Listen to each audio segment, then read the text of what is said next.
in November marked the start of a continuous human presence on board the ISS that remains unbroken. 3, 2, 1, 0, and liftoff of Space Shuttle Atlantis with Destiny. Atlantis returned to the station in February 2001 on STS-98 to deliver Destiny, the 28-foot-long U.S. science laboratory and centerpiece of the U.S. segment of the outpost. Destiny greatly increased the pressurized volume of the station and would be the home for scientific investigations, living and environmental control of the U.S. segment, and robotics control for the Canadarm2 robotic arm. Bob Kerbeam and Tom Jones conducted 3 spacewalks to help install Destiny and to relocate pressurized mating adapter number 2 from Unity to a temporary location on Destiny. In July 2001, Atlantis was part of another station milestone.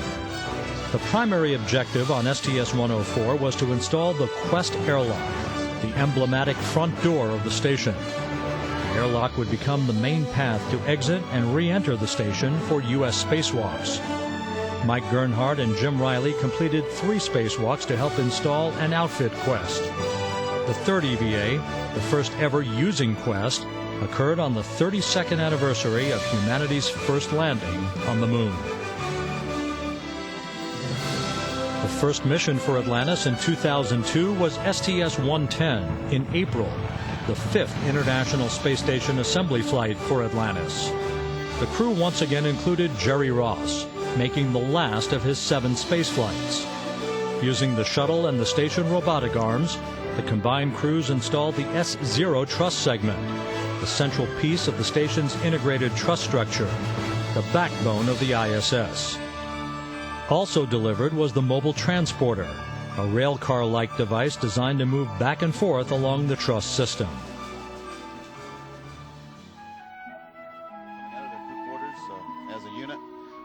In 2003, the loss of the Space Shuttle Columbia and its crew prompted the grounding of the shuttle fleet for the second time in history. Following 2 return-to-flight missions by Space Shuttle Discovery designed to test safety procedures, Atlantis stood ready to support STS-115 in 2006. It's been almost 4 years, 2 return-to-flight missions, and a tremendous amount of work by thousands of individuals to get the shuttle program back to where we are right now. And that's on the verge of restarting the station assembly sequence. We're ready to get to work. After several weather-related delays, Atlantis finally headed skyward for the STS-115 mission on September 9, 2006. The crew conducted 3 spacewalks to install P3, P4, critical truss segments on the port side of the station, and a pair of solar arrays. The mission also marked a milestone for the Canadian Space Agency, as astronaut Steve McLean became the first Canadian astronaut to operate both the station's robotic arm and the mobile base system in space.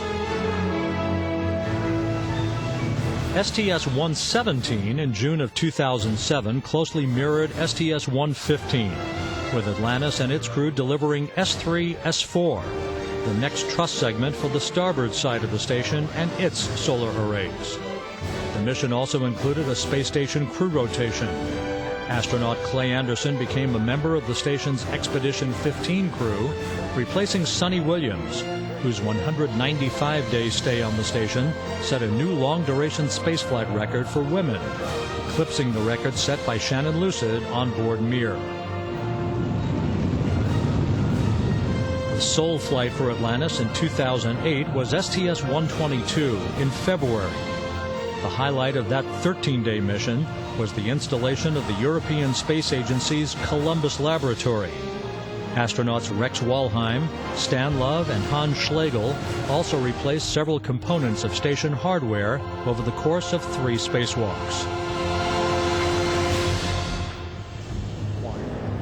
And liftoff of Space Shuttle. And in May 2009, the STS-125 mission became the first flight in 9 years for Atlantis to a destination other than the International Space Station. Bypass across the board, Scooter, no action.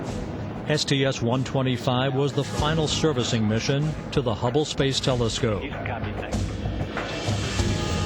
During the 13-day flight, the crew outfitted Hubble with 2 new imaging devices, the Cosmic Origins Spectrograph and the Wide Field Planetary Camera 3. Over 5 complex spacewalks, the crew replaced and upgraded many key components on the venerable telescope, giving Hubble a new lease on life and extending its vision to beyond the limits of our solar system, with a clarity once thought to be inconceivable. Atlantis has traveled more than 115 million miles in the pursuit of exploration.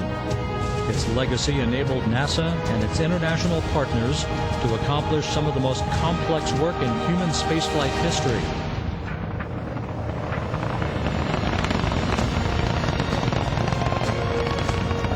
Work that has yielded immeasurable benefits and allowed us to greatly advance the frontiers of knowledge.